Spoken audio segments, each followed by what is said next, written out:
Quand tout va trop vite, que l'on se lamente sur l'accélération du monde, que l'on fait l'éloge de la lenteur, dans cette vidéo, je vais vous montrer comment aller encore plus vite. J'espère que vous allez bien et je vais commencer par vous poser une question.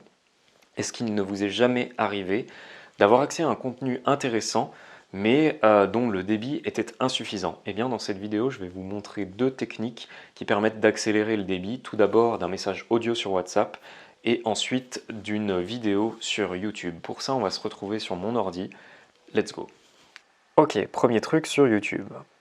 Donc là, j'avais une suggestion de vidéo qui me paraissait trop belle pour être vraie. L'urgence de ralentir. Pour notre contexte, c'est vraiment parfait.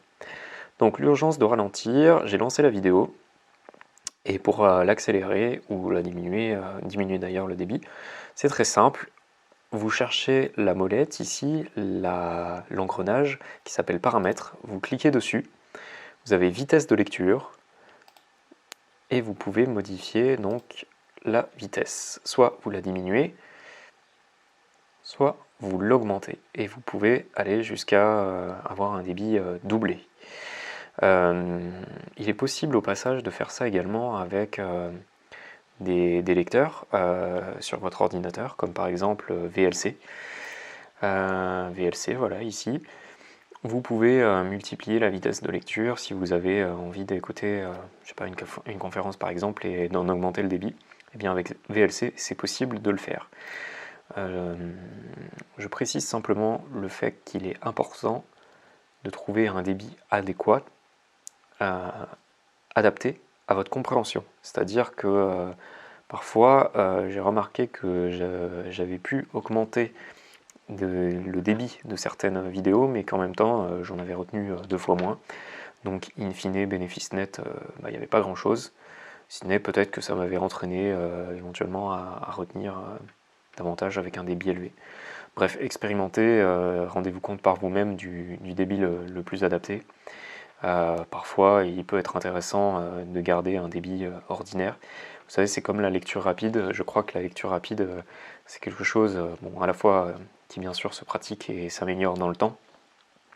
Mais simplement, il faut être conscient que au début, on commence et finalement, les résultats sont pas très bons parce que pas très convaincants, parce qu'on lit plus vite, mais on retient 2 fois moins, voire on savoure beaucoup moins s'il s'agit d'un roman. En tout cas, c'est mon opinion, à vous de tester par vous-même pour savoir ce qu'il en est.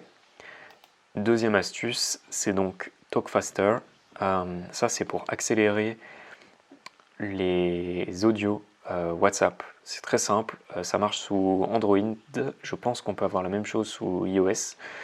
Ça s'installe en 2 secondes et puis ensuite on lance, on accélère en fait, la lecture d'un audio. Pour ma part, c'est le contexte professionnel en fait qui m'a amené à faire ça, où je recevais parfois des très longs audios et bon, c'était souvent un peu de l'improvisation, c'était long, avec beaucoup de blanc et le résultat, c'est que ça me prenait beaucoup de temps à écouter. Alors qu'avec ça, non seulement on peut accélérer le débit, mais en plus on a une fonction qui élimine les silences, comme vous voyez ici, Skip Silence. Donc voilà, pour résumer, 3 astuces dans cette vidéo. Donc une assez connue quand même, je pense, le paramètre YouTube qui vous permet d'accélérer le débit des vidéos. Très bien quand on regarde une conférence, par exemple. Deuxième astuce avec VLC. C'était pas vraiment prévu au départ, mais ça marche bien. Je pense que d'ailleurs ça peut se faire sur à peu près tous les lecteurs. Et la troisième, Talk Faster pour accélérer les audios WhatsApp. J'espère que ça vous aura plu. Je vous remercie d'avoir regardé jusqu'au bout. Dites-moi si ça vous est utile, si ça peut être utile à quelqu'un, eh bien partagez-le. Je vous souhaite beaucoup de bien et je vous dis à bientôt. Salut, salut.